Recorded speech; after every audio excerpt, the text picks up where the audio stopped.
We once did this last fall and forgot to record, and we had to redo it from our houses in the evening. Yeah. So can everyone hear us okay?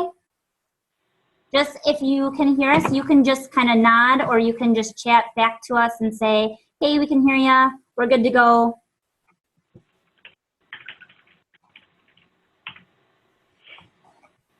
Okay. So again, if you have your microphone on, you're going to want to have your microphone probably muted. Otherwise, we do get mic feedback. The best way to actually have us have some conversations is just by chatting. And throughout the presentation, Lynn and I will go back and forth and kind of just check the chats as we go through. That we found was kind of the best way to start the recordings and everything. So, but we're going to get started. I'm Alicia Korth. Nice to see you. I'm Lynn Shaw. And we are obviously heading up the Principles to Action the intro to the mathematics teaching practices. And we'll kind of dive even further into that and get started into this. So just a little bit about the webinar. We're going to just kind of do a little bit of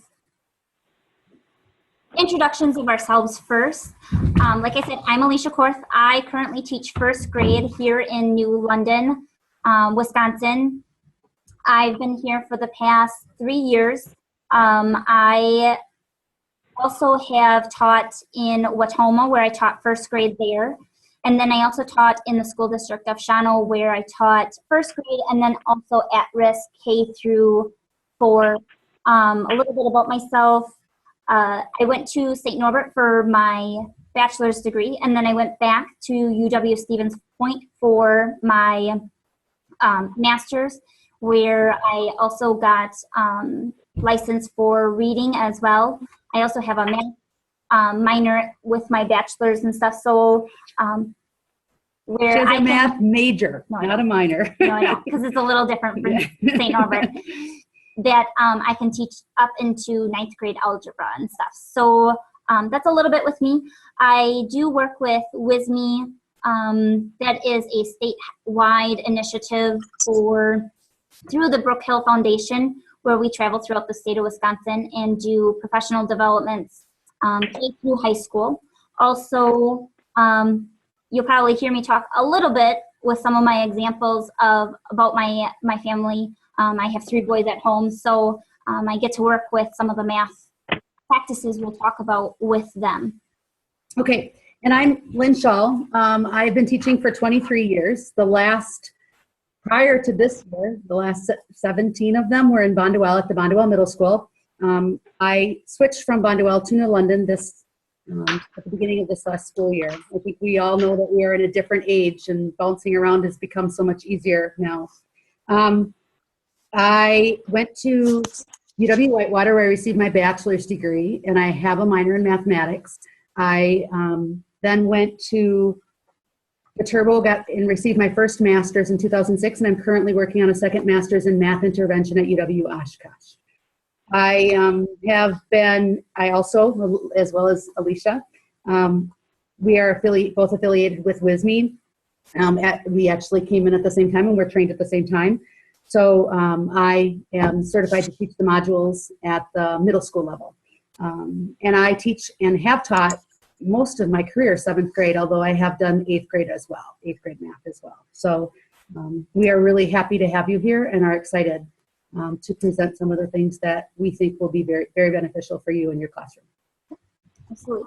So just to get kind of started, I know our first slide says questions and comments. I think we'll kind of address those as we keep going. I know usually people always have questions on how to get logged in and everything like that. And it looks like just with the participants that we do see up, we can see that, you know, if anybody didn't log in, they usually have already emailed us a few things of how do I get logged in. So if you have any questions and comments as we go, please don't hesitate to unmute, say something, chat it out.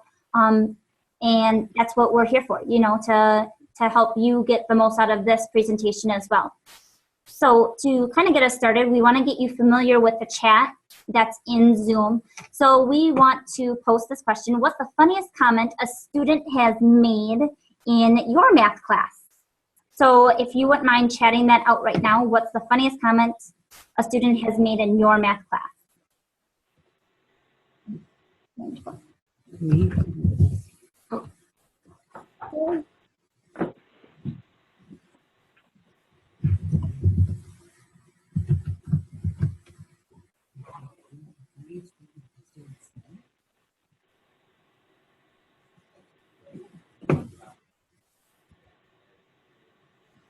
Trying to think of something that happened in social studies class. I don't know. I can't think of anything funny right now. You were talking today about Joseph and the Amazing Technicolor Dreamcoat because of my jacket. So they broke out in song at 7 o'clock. So I guess that was kind of funny today.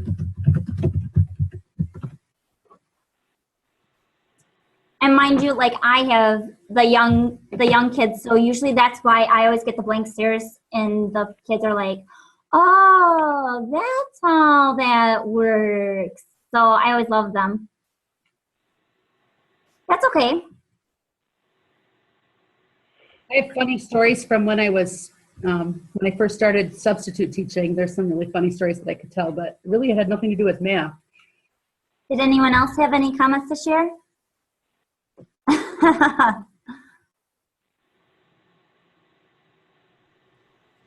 Oh, I love that the 8th and 7th grade students have the same aha moments. You just gotta love that, you know.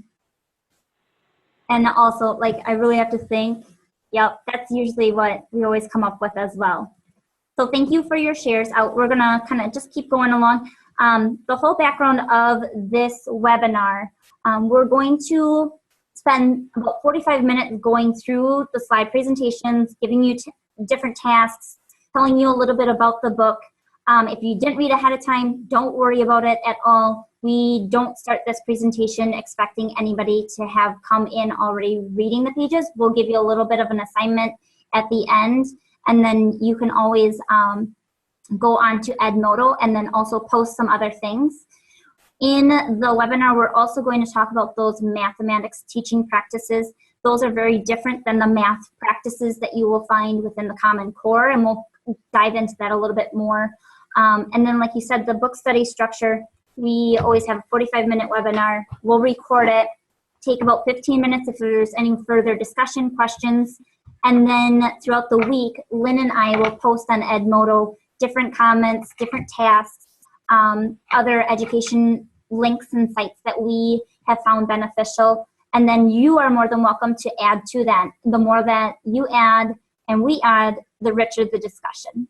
We believe that I think in the fall, the Edmodo piece was extremely beneficial for those teachers that decided to use it, because you're able to communicate with other educators across the state, and you get some pretty neat ideas of things that you can add to your classroom that is really beneficial.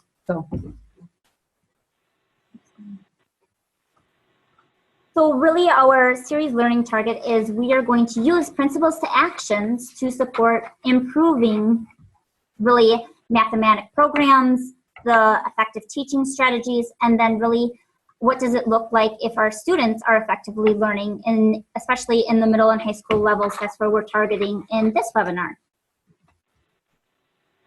So this is the history, the 25-year history of the standards-based mathematical education reform, and how things have transpired over the years to get where we hopefully are currently getting better in terms of the integrating of Common Core within our classroom. And hopefully within each classroom, I think your students are probably understanding a deeper, have a deeper understanding of the why we're doing what we're doing in math, and not just memorizing that algorithm. So this kind of brings us through that progression to where we are today. So a lot of people, you know, we get different professional developments, and it always comes up like, why would we spend the time with principles to actions? I mean, we're just as busy as all of you, and it's like, why is this so beneficial, and what's the big push with it right now? And as you can see, those three bullets that we really came up with, you know, it's really those high quality standards that we now have, especially with Common Core, they're necessary to also have, kind of piggybacking with them, effective teaching. And that effective teaching, in essence, is going to also give effective learning. And what does that kind of look like in our classrooms? It's non-negotiable. We can't say anymore, oh, well, you know, they didn't have this in the past, so we'll just kind of skip over it or anything like that. No, we all have a part in this. From elementary all the way up to high school, we're all part of this and making sure that math is taking place at high levels. I think one of the things that we also talked about is the idea that it's teachers at all levels. It's, you know, in the middle level, because I teach in the middle level, I have the benefit of seeing what happened before, you know, with the elementary, and then also what's to come in the high school. So that middle level gives you the perspective of both ends, you know, because we are in the middle. But I think it's super important that that scope and sequence between elementary to middle school and middle school to high school, even if you're a high school teacher, teaching, you know, the brightest of your math students in calculus A or B or whatever, you know, it's super important that you go back and see what they're learning in the elementary school. I think you will have your own aha moment, because they really are doing some amazingly wonderful things at the elementary level. So having that discussion and that conversation from elementary teachers to middle teachers and into high school teachers, I think is essential and important. And it's really difficult, I know, with the time that we have, you know, for staff development and everything else that we're doing in a daily time. It's really difficult to do that. And I know, I'm going to be really honest, right now I'm probably noticing it more than any other time in my life, in my career, because it's very new to me here. You know, I used to always be able to say to my 7th graders, well, you know, when you get into high school, they're going to expect you to do this in algebra or this in geometry. And I don't know necessarily what they're doing here in New London in the high school. So that's something that I really do miss, the fact that I haven't had that opportunity to have those discussions. We also think that, and we believe that if you are given an opportunity to spend time in another grade level, that can be extremely rewarding.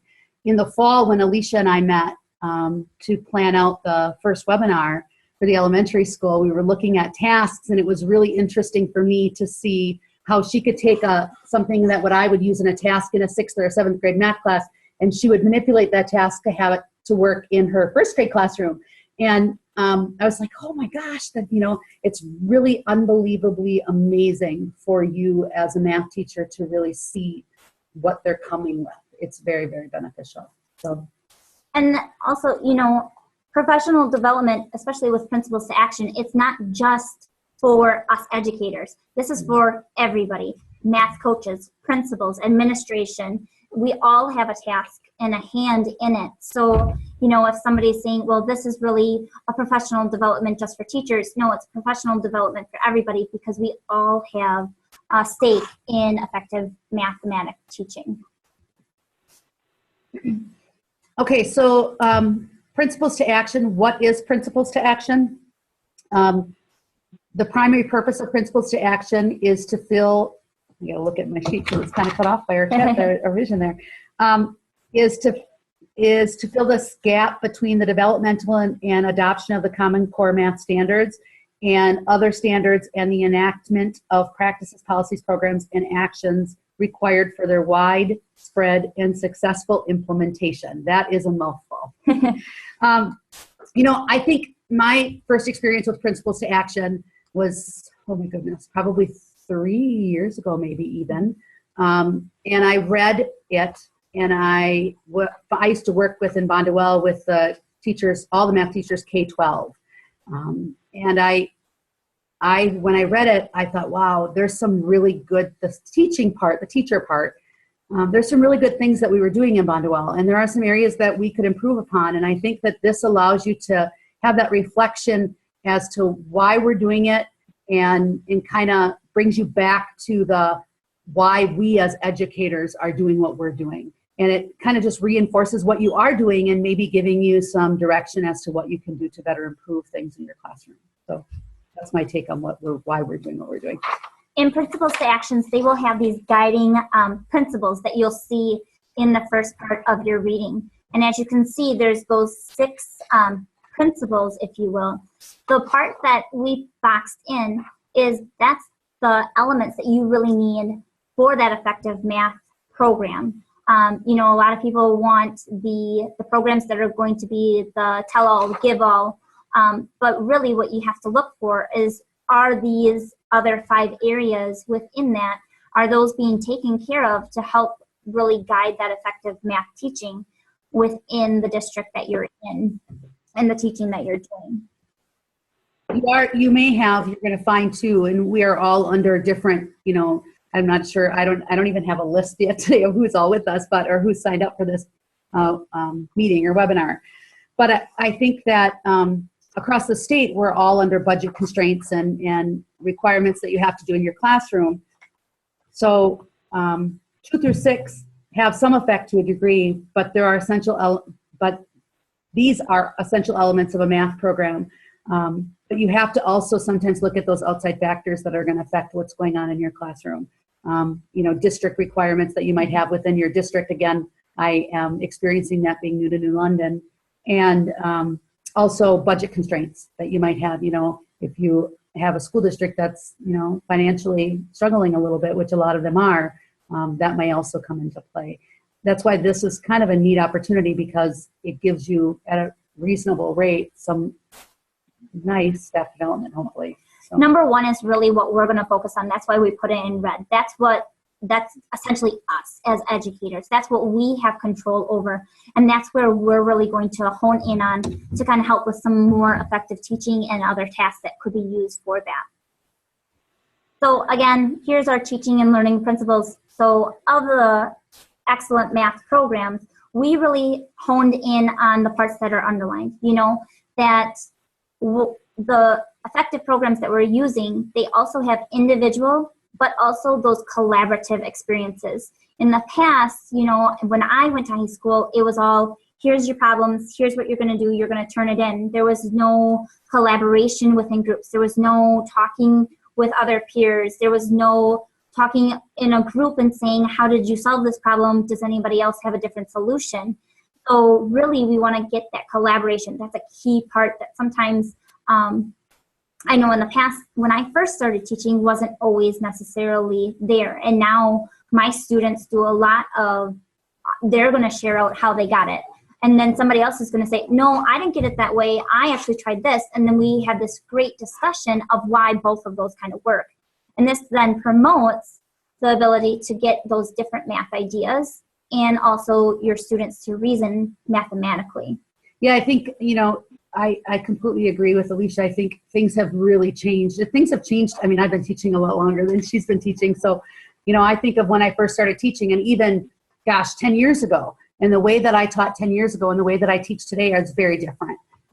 There's a lot more in my mathematics classroom. There's a lot more conversation, discourse. I should turn my computer on so you can see. I have huge tables in my room instead of desks. You know, that exploring something and not necessarily feeding it to them, the students, and giving it to them, but them realizing, oh, this is what I can do and this is how we can do it. You know, it really is extremely effective. And with all levels of student, low, medium, and high, that conversation is essential, and they really do learn from each other. So I think, you know, I think things have really come a long way, and I think in a really good way they have come a long way.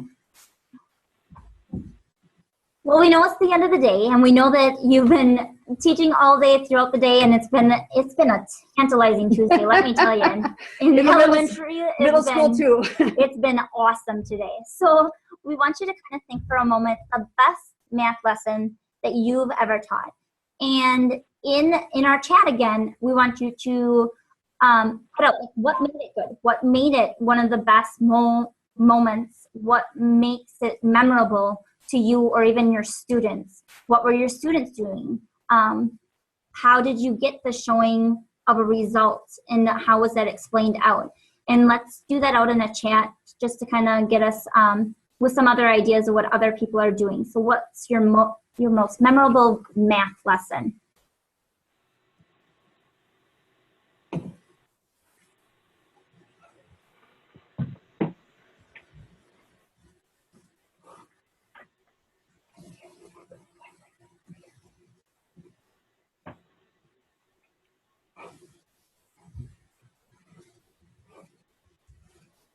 I'll start. I think for in my math classes, I think probably my most memorable lesson, and it wasn't, and it's unfortunately not New London, but it was a couple years ago. My son, it's actually with my son's class, which would be the freshman class this year.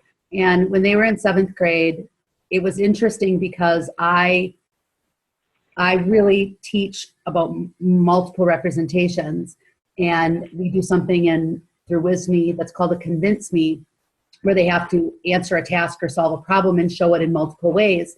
And I thought it was the coolest thing in the world when I had a student who is really gifted and talented in math, and he was learning. He automatically, rushed right to the algebra, solve it algebraically, no other, why do I need to do it any other way? And then you had these other students that were in his group that struggle a little bit more in math, and they were teaching him. And he thought that was amazing. He actually came up and said something to me later on that day. So I think sometimes the brightest of students that you think maybe are your brightest students that really get it, they can really learn from the students that struggle. And the struggling students can really teach them things. So that light bulb moment, that it was cool. I covered a lot of the teaching practices in that lesson. So I think that's probably one of my most memorable. If you notice in the chats that have been shared, I see a couple of people putting, the students were asking questions. The students were engaged. Thanks, Bayfield, for sharing with us that you guys are sharing your awesome lessons. That's great. I'm glad you guys are doing that too. Also, that the students are helping each other, making the corrections with each other. It's not just coming from the teacher of a right or wrong answer. It's now them figuring out why they got a solution that they did. And again, that whole idea of making a rigorous lesson, we'll get into that a little bit more as the times go on. So thank you for your shares out.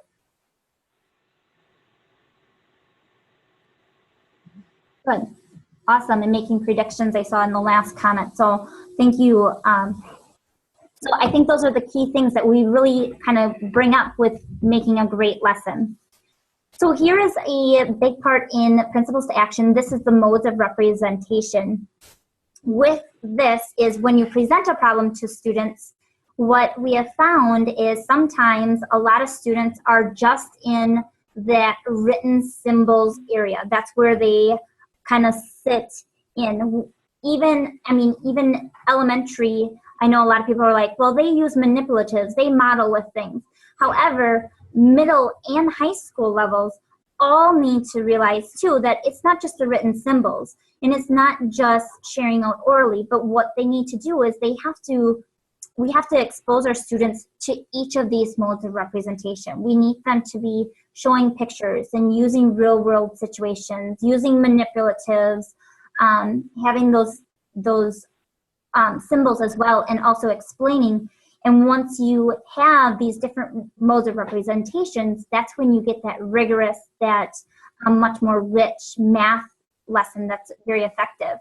And what I do for myself is, once I notice that I'm kind of staying in one mode of representation because I really like pictures, I'm a very visual type of person, I then myself have to push myself to get out of just that one mode and try and realize, oh, I need to also get my students working on word situations that are real world problems, making problems that they can relate to, and then also adding in those manipulatives and models. And this modes of representation, when you get into it, you'll actually find this on page 25 of the Principles to Action book, just so you can kind of flag that, because this is a really big aha moment within the Principles to Actions to help with those effective math teaching. I think, one of the things too, when Alicia was talking about manipulatives, we often think that secondary students, 7 through 12 essentially, they shouldn't be playing with manipulatives, or they shouldn't be using manipulatives. Today I was introducing our unit on three-dimensional figures. So we were talking about prisms and surface area of prisms. And, I took the box and I peeled it apart and I showed them how that looked. But then the activity that I had them do, on each table, I had a basket full of Unifix cubes, which if anybody doesn't know what a Unifix cube is, it's those little cubes, 1-inch cubes that can connect together. And my 7th graders, even because we have a accelerated class in 7th grade, and that accelerated group, they thought it was the coolest thing. That, when I had a girl ask today, well, can't I just do the formula? She wanted to jump right to the formula. And I said, no, I want you to show me with these cubes why that formula works, and they enjoy it, and they really remember those things. And I think that you can use those manipulatives and those other modes of representation to help students have a good conceptual understanding of the content you're teaching. So. Along with this modes of representation, that kind of slides us right into the strands of proficiency. And if you will, the strands of proficiency, to really have your students be proficient, it has basically almost like a braid, if you will. Again, there's that visual model. I'm sorry, I'm very visual. So these 5 strands are that strategic competence, that procedural fluency, the conceptual understanding, adaptive reasoning, and productive disposition.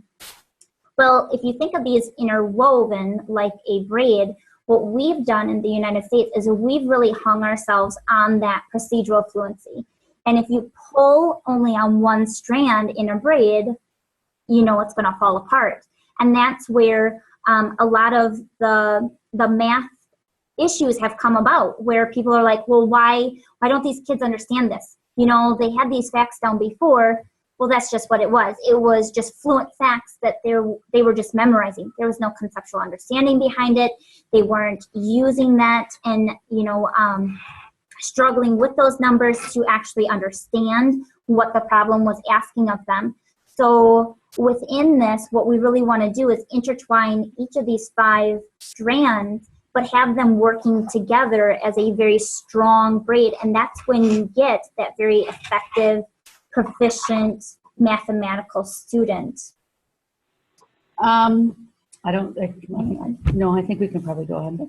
So the math teaching practices, like we said before, these are not the math practices that you have in your classroom that hopefully all of you have posted somewhere. So what, the practices that make students good mathematics students, good mathematicians.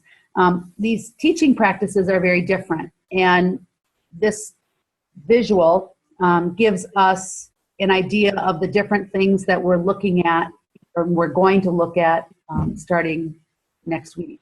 So I think to kind of clarify it, these math teaching practices are basically what a teacher or someone working within the area of math can be doing to then help your students really become effective and show those other math practices that Lynn was addressing in the Common Core State Standards. Incidentally, in our first session, our next week, we're going to cover practices 1 through 4, and then the following week in session 3, we'll do 5 through 8. So we'll talk specifically about these practices individually and give examples and some video clips and things like that. So right now, what we put the poll in because we thought we would have a lot more people signed on right now. But because we have just a small group, what I think we're going to end up actually doing is we'll post the poll in Edmodo instead. And in here, what we'd actually like you to do is just chat out and just type in what math teaching practice you feel is your strength. Just one, if you could, please. And just chat that out to the group right now, so that way we can kind of see where everyone is.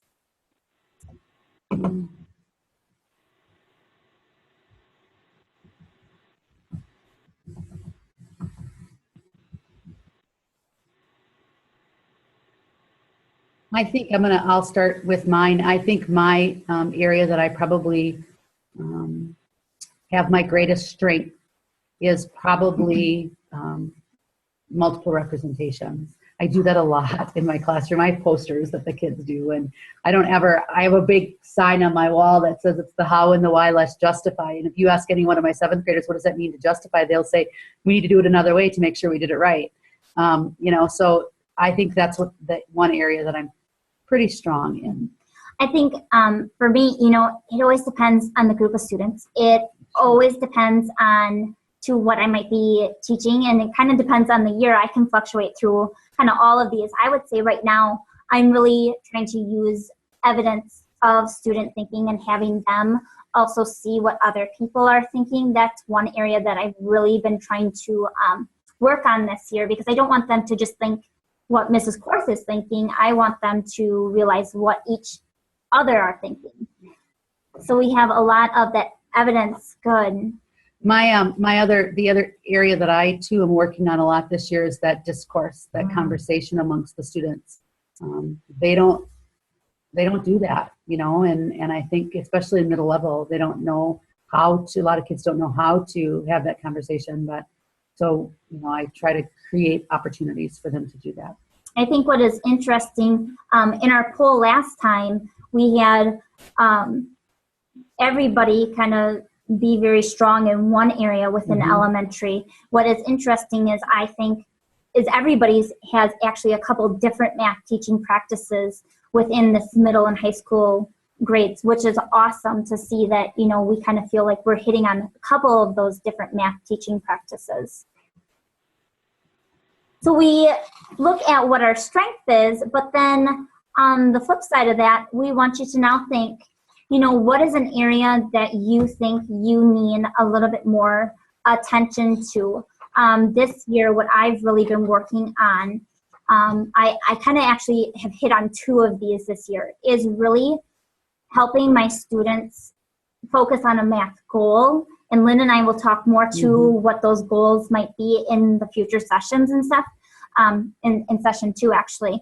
And then also at the elementary level, I try to support a healthy, productive struggle with students. Not that they're to the point of bawling and crying and rolling on the floor, but I want them to not just right away raise their hand and say, I don't get this.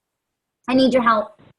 My students have come to the point where if they really need me, they know they can raise their hand, but when I come to them, I'm going to say, okay, what did you already try? What did work? What didn't work? What's making sense? What isn't making sense? So they already know, like, I had better have tried something and maybe even tried a couple different things, and then we'll go from there to see what needs to be worked with. Productive struggle is difficult because I think at the middle level and even at the high school level, if you make it too difficult, and you know, so that if there's kind of a fine line, you know, if it's too challenging for a student, they'll give up. In middle school, they'll give up and then they'll shut down and they're not going to learn anything. So there is that fine line. When they have questions, or like, you know, because we do have those kids that I don't get it. As soon as you finish explaining it, I don't get it. Well, what don't you get? You know, I find myself answering their questions with questions. You know, I don't answer them. I just ask them more questions. And those questioning techniques we'll also talk about later. But those, I think, become very effective. Well, so. Right, so we have a few chat out that, you know, connecting those different representations, and that's hard across the board, and I agree with you. Like, that's just showing different ways to connect and have people see how you can show it in one way, but then how it also could be shown in another way. So thank you for sharing that out with us. With that, we are going to slide into then another section in Principles to Action that you'll see in the first part. This whole idea of productive and unproductive beliefs. And in the Principles to Actions reading for the following week is you're going to actually see this chart out of, and we actually have it on our next page. You'll see this chart about what is a productive and what is an unproductive belief. So since you don't necessarily have the book right with you and you may not have even read through it, I just want you to take a moment to kind of scan through those and see what you see the book saying are some of those different beliefs.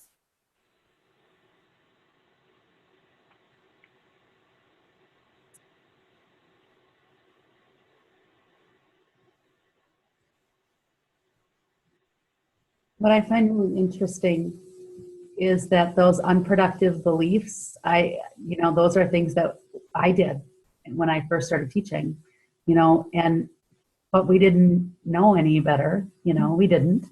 And it's how I was taught. You're going to do it this way, and only, this is the way it's got to be. And things are so different now. And I don't think that they're all, terrible. I think you can manipulate or work with them.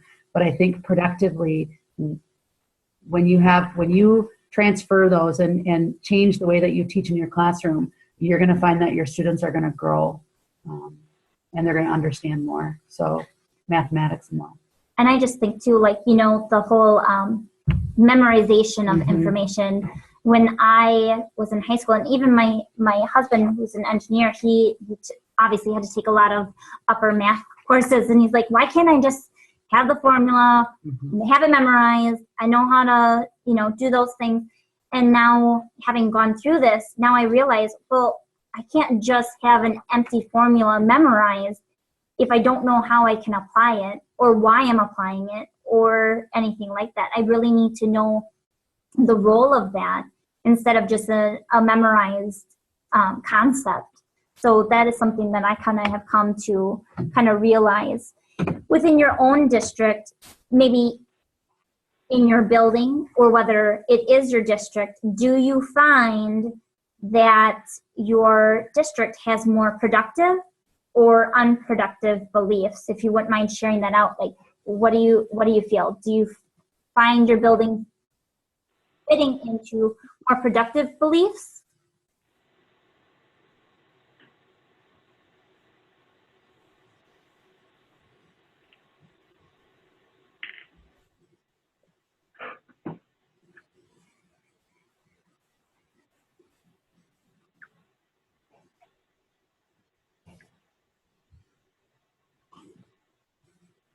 Okay. So we see more of that illicit thinking, more of that productive belief. And I think a lot of people have been trying to change, especially with that Common Core, going towards a more productive belief. I would think in the high school level, you're going to find it more challenging than we would at the middle school or the elementary level, because there isn't a great text. There's not the materials that you need or to help you and support you are not necessarily easily available. I know that the district that I live in, Bonduelle, they still don't have a math textbook that they've purchased aligned to the Common Core. So they're kind of winging it, and looking at the standards and creating lessons and moving things around based on what they have. So I think that probably would also make it a little bit more challenging too. I agree with this last post that was put up, that those learning those basic skills, or even ours is basic facts. I know even within my building in New London School District, that is a big hot topic right now. I see a lot more productive beliefs happening, but then in some areas, like you said, there's such a focus on where they need to be at the end that we lose some of that productive beliefs, and it goes back to more of that unproductive. So we just have to kind of be very mindful of that and remind ourselves and remind those around us of, hey, if we want really quality, effective math teaching, and we want our students to really be great mathematicians, we want to keep this productive belief in mind. I think also the productive of this chart is amazing. And I think if you bring it back to your, team of math teachers in whatever building you are, maybe Bayfield, you're all right there, I guess. You can have a conversation about where are we? Are we productive or are we unproductive? And what can we do to get to the more productive? And even, somebody like me or anybody else that's read this book a long time ago, I think if you refer back to it, and I do, I go back and I look at it, okay, this is why I'm doing this, or this is, it kind of centers you. So it's not something that you just look at, read once and are done with. I think you do need to go back and reflect. And I think that's what makes you an effective educator. Next couple of slides, we actually kind of already put this out there in just our chats, and we did that purposely just because of the small group that we have right now online. We will post this poll, like I had stated before, on there. I think you guys have already came up with, that many of the districts that we have in this webinar right now, they feel that they have many more productive beliefs. I know that some of the last post that had put out, I think you feel that you have productive beliefs, but you're looking for how to kind of make this bridge between elementary and the middle, and then resonate also with the high school. And that is a challenge that many people do find. So we kind of already touched on this, and we already kind of touched on this as well.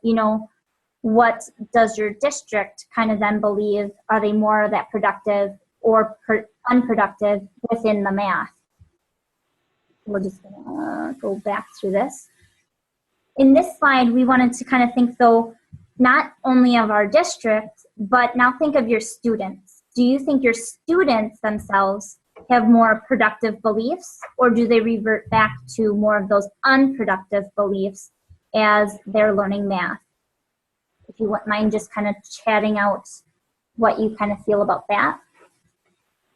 I think my students are, at the beginning of the year, I would have said they were more unproductive, but I think now they've come to the productive. I teach differently, and differently than most of them have experienced before. So I think that they're a little bit of shell shock, I think, because all of a sudden they're sitting in tables and they're investigating, and I'm not going to tell them what to do. They're going to figure it out on their own, and then we're going to talk about it. And not only do I want them to do it one way, I want them to do it lots of ways. So I think they're getting there, and I think that, it makes them, I hope, better math students. Oh, good. I'm glad you're taking it to the PLC on Thursday. Nice job. And I would agree that those struggling students, they do have a lot of those unproductive beliefs. I just think of myself, like when I was younger, math never came easy to me. It was always a challenge. And absolutely, like I memorized facts because that's what I thought I had to do. I memorized the formula because that's all I knew. And then when I got into some really great math courses in middle school and in math and in college, I had certain teachers or professors that my unproductive beliefs didn't work anymore because they were like, well, now why does that work? Why? And I couldn't tell them because I had just memorized it. But the great thing about them is they took the time to then show me, hey, this is why that works. This is why you can use that. I do think, I lost my train of thought.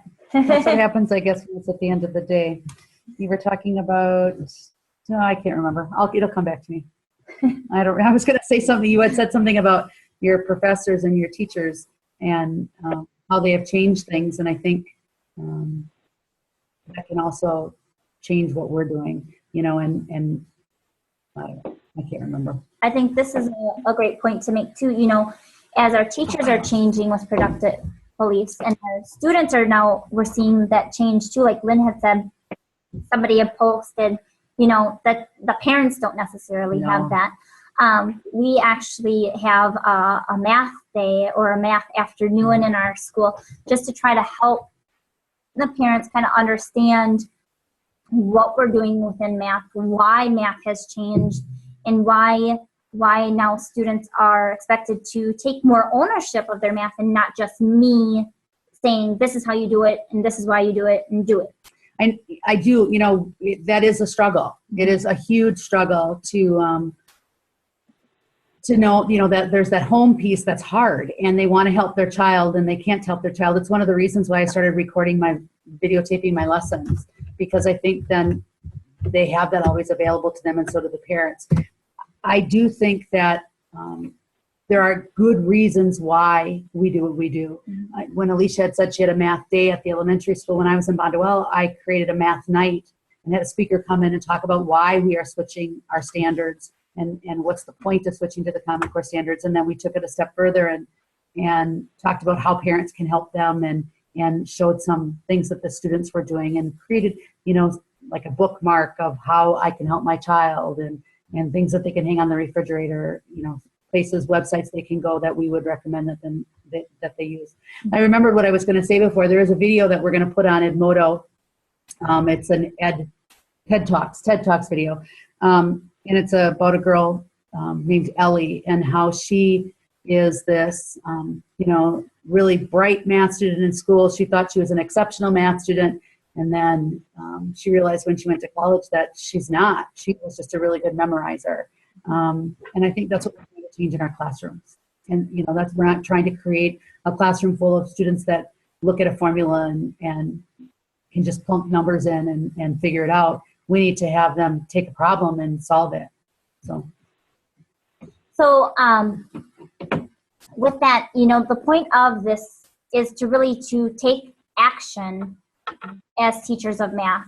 And we want to really consistently implement these different math teaching practices. We also want to encourage different approaches when it comes to having effective math teaching, and really give priority to those other math practices that you find in the Common Core State Standards of math. So throughout this webinar, that's what we're going to be doing. Right. So Edmodo. So I've already been, every time somebody posts something, I get a little message, email, and then I also get a little ding on my phone. I love Edmodo. Edmodo gives us an opportunity to post comments and conversation. I think it's a lot more friendly than Moodle. That's my experience anyway. So you should have registered. If you haven't, you still can. You should register into Edmodo. And then Alicia and I have tons of stuff that we're going to put up there, examples and videos and just some discussion and polls. We'll put these polls up there. It'll give you an opportunity to have that conversation. If you are struggling getting into Edmodo, you can let me know via email, and then we can try to fix that. We also want you to know that every week, I think Alicia had said this at the beginning, we will turn this. I have a YouTube channel because I do record my math lessons. So I have a YouTube channel, and I'll put a link on Edmodo of this webinar. We're recording it. So if you want to come back to it because there's something that you remember but you can't, quite recall exactly what was said or what we were talking about, or if you miss it because like next week, people have spring break or whatever, and you're not here, it's not that big of a deal if you can't make it. We don't want to, I definitely do not want to make you feel guilty that you missed something. We all have a ton going on. Alicia has a meeting right after this, and I have to go back to Bonduelle for the winter sports banquet. So everybody has lots going on. So don't feel guilty if you miss something. But if you're going away on spring break and you're on a beach with maybe an adult beverage on the side, you could be watching us right from the beach. There you go. There is a Zoom app that you can put on your phone. So again, this is just kind of the overview. For next week, what we'd like you to do is really please read that overview in the 4 math teaching practices, because that's what we're going to focus on next week. That's pages 7 through 35. We also would like you to sign in to Edmodo, just like Lynn had said. So next week, our presentation is really going to cover those next math practices 1 through 4. And then the week 3 will be math practices 5 through 8.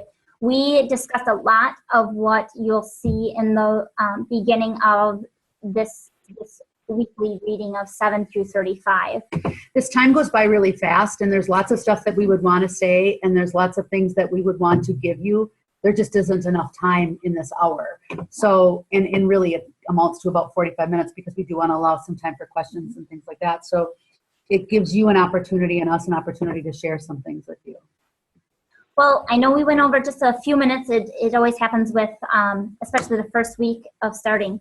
But we just wanted to thank you very much for taking time out of your busy schedule to come and meet with us this first week. And we look forward to seeing you again next week and the week after, each Tuesday, and also on Edmodo.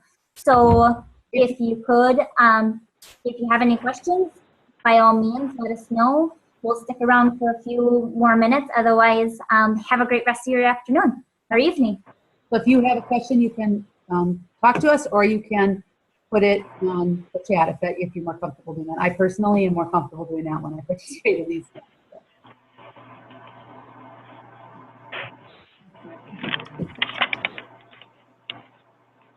We have a question. Yeah. Our internet went out about 3 minutes ago.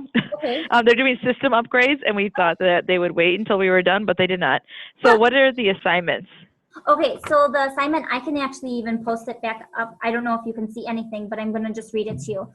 So what we'd like you Okay. to do is in the book is read from pages 7 through 35. So it's really just, 7 to, 7 okay. to 35. Mm-hmm. So it's really just getting that overview and those first Okay. 4 math teaching practices. It sounds like a lot. It's a pretty easy read, and there's lots of charts and diagrams and pictures of representations and things like that. So it won't take you that long to read. Okay. And we showed you And- the charts, so hopefully that will help with some of that as well. Okay. And then do we post to Edmodo over the week?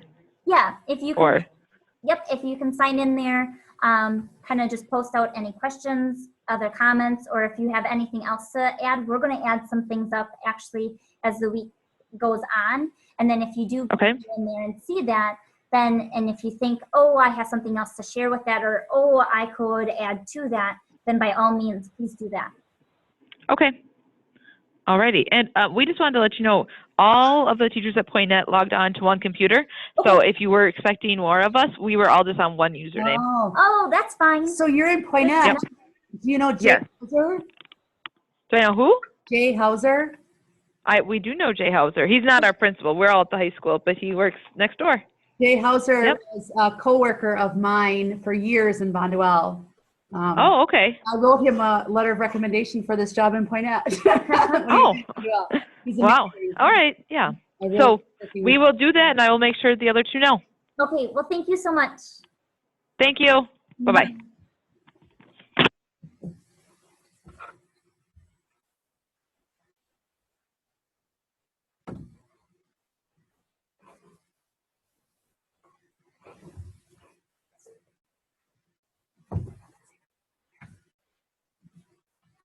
I think we're all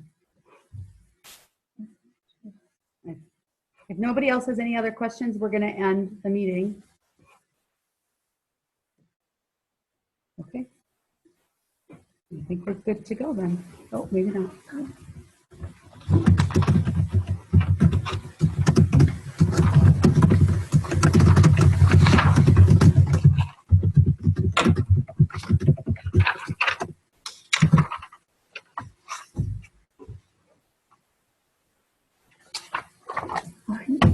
Bye.